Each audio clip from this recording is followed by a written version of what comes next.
Assalamualaikum warahmatullahi wabarakatuh. Apa kabar semuanya?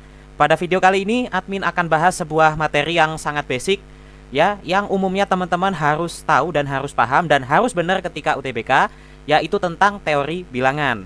Nah, teori bilangan ini adalah sebuah bab yang membahas bagaimana sifat-sifat atau karakter dari sebuah bilangan ketika dioperasikan. Nah, di sini nanti kita akan lihat contoh-contoh soalnya, dan nanti pada video selanjutnya kita akan bahas soal yang lebih sulit tentang teori bilangan. Ini kita bahas dari yang mudah-mudah dulu aja. Oke, sekarang kita langsung masuk ke nomor 1.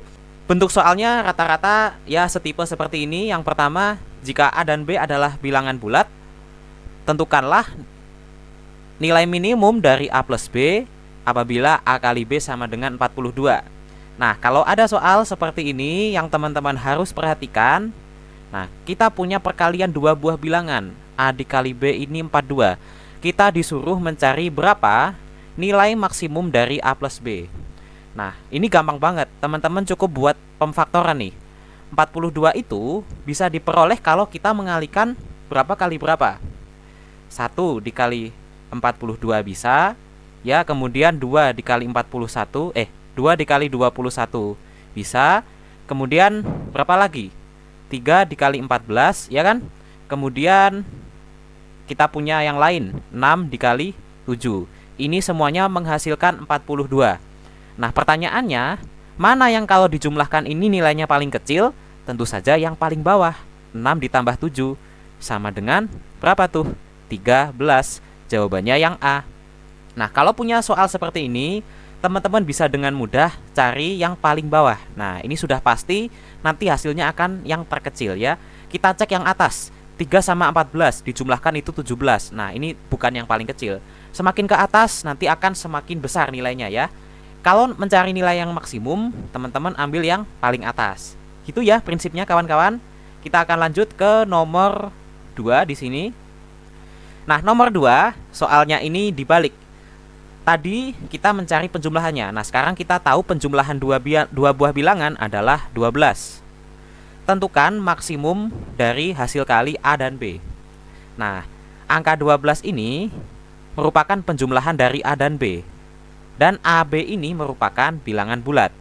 Kira-kira bisa berapa aja? Bisa 6 ditambah 6, bisa 7 ditambah 5, bisa 8 ditambah 4, dan seterusnya sampai 11 ditambah 1. Nah, kira-kira dari A dan B sekian-sekian ini, mana yang kalau dikalikan nilainya paling besar? Tentu saja yang paling atas, 6 sama 6. 6 dikali 6 sama dengan 36. Jawabannya yang B. Nah, kalau kita coba yang bawahnya nih, 7 dikali 5, itu hasilnya 35. Nah, ternyata bukan yang maksimum. Ya, kita akan pakai yang paling atas. Nah, ada sedikit cara cepat dari admin. Caranya gimana tuh? Nah, si angka 12 ini kita bagi aja dengan 2. Habis itu, ini kita kuadratkan. Ya, kita akan dapat 6 kuadrat sama dengan 36. Loh, ternyata cepat ya. Dapat dari mana sih rumus ini? Nah, ketika kita punya penjumlahan bilangan ini, maka perkaliannya akan maksimum apabila A sama dengan B. Berarti 12 ini dibagi rata. Yang A-nya 6, B-nya 6. Ya, 6 dikali 6 itu adalah 36. Oke, kita lanjut ke soal nomor 3. Nah, kita lihat soalnya kayak gimana. Berapakah nilai N bilangan bulat apabila 5 pangkat N habis membagi 1500? Nah, ini udah enak soalnya. Kita harus coba-coba ya, manual, tapi nggak masalah karena ini nggak terlalu lama ya.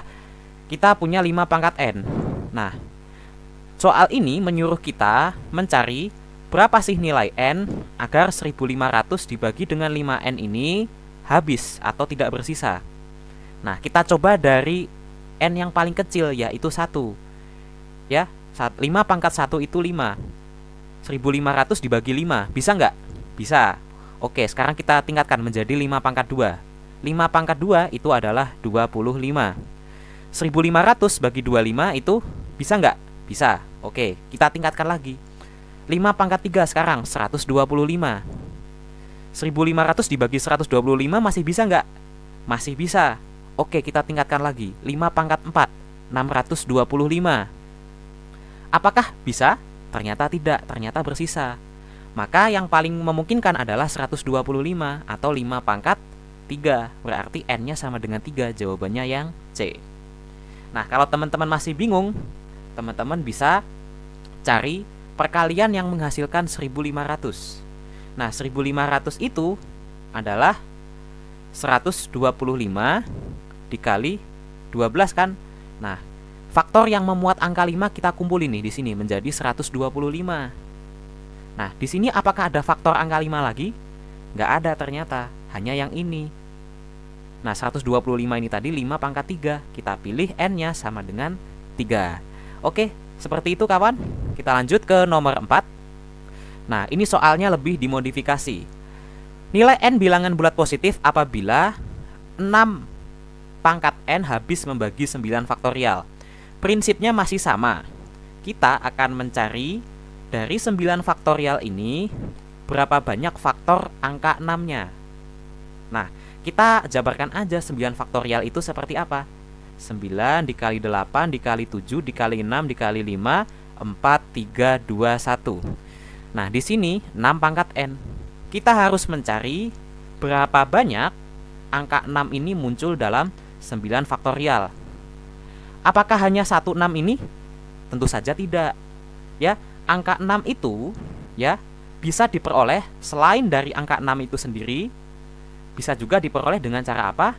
Mengalikan 2 dengan 3. Ya kan? 2 kalau ketemu 3 nih, maka menghasilkan 6.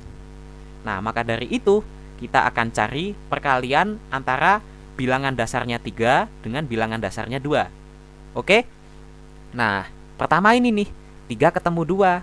Nah, ini menghasilkan angka 6. Oke, kita sudah dapat 2 di sini. Ini 1, ini 2. Apakah masih ada lagi? Masih ada. Nah, si angka 9 ini kita perhatikan. 9 itu 3 dikali 3. Nah, kemudian 4 ya. 4 itu 2 dikali 2. Nah, ini kawan-kawan, 3 ketemu 2. 3 kali 2 itu 6. Nah, kita ketemu pasangan ketiga. Nah, ini 3 yang ini ketemu 2 lagi di sini. Nah, 3 dikali 2 hasilnya 6. Ketemu lagi pasangan keempat. Apakah ada pasangan yang lain? Nah, ternyata nggak ada. Ya udah.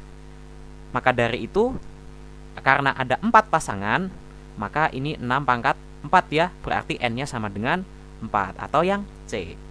Oke, kita lanjut nomor 5. Nah, karena soal sebelumnya tadi ada faktorialnya, soal nomor 5 ini juga ikut-ikutan bahas faktorial. Nah, definisi faktorial ya sudah jelas pada soal sebelumnya. Itu perkalian suatu bilangan bulat sampai dengan angka 1. Nah, jumlah semua nilai N bilangan bulat yang memenuhi persamaan ini. Nah, bagaimana cara mengerjakannya? Gampang banget. N, kalau kita punya N faktorial, itu bisa dijabarkan menjadi N dikali N-1 faktorial. Apakah bisa lebih panjang lagi? Tentu saja bisa. Ya, N dikali N-1, lalu berkurang 1 lagi, N-2 faktorial. Ini juga bisa ternyata. Ya, nah, ini kita sama denganin dengan yang di soal, yaitu N dikali N-1 ya. N dikali N-1. Apakah ada yang bisa dicoret? Ada. Yang ini sama yang ini sama yang ini. Kita akan dapat di sini 1. Maka N-2 faktorial itu sama dengan 1. Nah, sekarang berapa faktorial yang menghasilkan 1? Nah, 1 itu bisa 0 faktorial, bisa juga 1 faktorial, ya. Nah, berarti di sini kita punya N-2 sama dengan 0, kemudian N-2 sama dengan 1. Kalau N-2 sama dengan 0, maka N-nya sama dengan 2. Kalau N-2 sama dengan 1, maka N-nya sama dengan 3. Maka jumlah semua nilai N yang memenuhi adalah 2 ditambah 3, itu 5 atau yang D. Oke, gitu ya kawan. Kita lanjut nomor 6. Nah, kemudian soal nomor 6 ini soal yang cukup unik dan seru untuk dikerjakan. Kita harus mencari apakah mungkin opsi jawaban ini itu pasti bilangan ganjil atau tidak. Kita mencari yang pasti bilangan ganjil. Nah, gimana caranya? Kita akan cek satu persatu soal menggunakan konsep ya. Nah, yang pertama option A, N kuadrat plus N. Nah, ini kalau kita faktorkan menjadi N dikali N plus 1. Nah, yang satu n, yang satu n plus 1. Berarti dua buah bilangan ini berurutan, ya kan? Misalnya yang satu 5, yang satu 6. Maka salah satu pasti bilangan ganjil, salah satunya lagi pasti bilangan genap. Nah, bilangan ganjil kalau dikali dengan bilangan genap, itu pasti hasilnya bilangan genap. Nah, berarti A ini tidak pasti ganjil karena bisa genap, berarti bukan jawabannya. Kita coret nih. Nah, yang B ini juga sama. Kalau kita faktorkan menjadi n dikali 1 plus 2n. Nah, kalau ternyata si n-nya ini bilangan genap, mau ini ganjil atau genap, pasti hasilnya bilangan genap. Nah, berarti B ini tidak pasti bilangan ganjil, bisa genap, berarti bukan jawabannya. Nah, yang C ini juga sama. Kalau yang ini genap, ya habis, tidak selalu ganjil, ya kan? Misalkan kita punya n-nya 5. Nah, n plus 1 berarti 5 plus 1, di sini kita punya 6. Nah, ya udah, 6 dikali berapapun tetap genap. Maka dari itu opsi C juga belum tentu selalu bilangan ganjil. Nah, tinggal D sama E nih. Kira-kira yang mana yang pasti ganjil? Nah, admin akan bedah yang opsi E dulu nih. N ditambah N plus 1 pangkat N. Nah, suatu bilangan ganjil kalau dipangkatkan berapapun itu hasilnya pasti bilangan ganjil. Ya enggak? Nah, teman-teman boleh buktiin deh. Bilangan ganjil itu dipangkatkan berapapun pasti ganjil. Nah, kalau bilangan genap dipangkatkan berapapun yang merupakan bilangan bulat, pasti hasilnya selalu bilangan genap. Ya. Nah, ini kalau perpangkatan.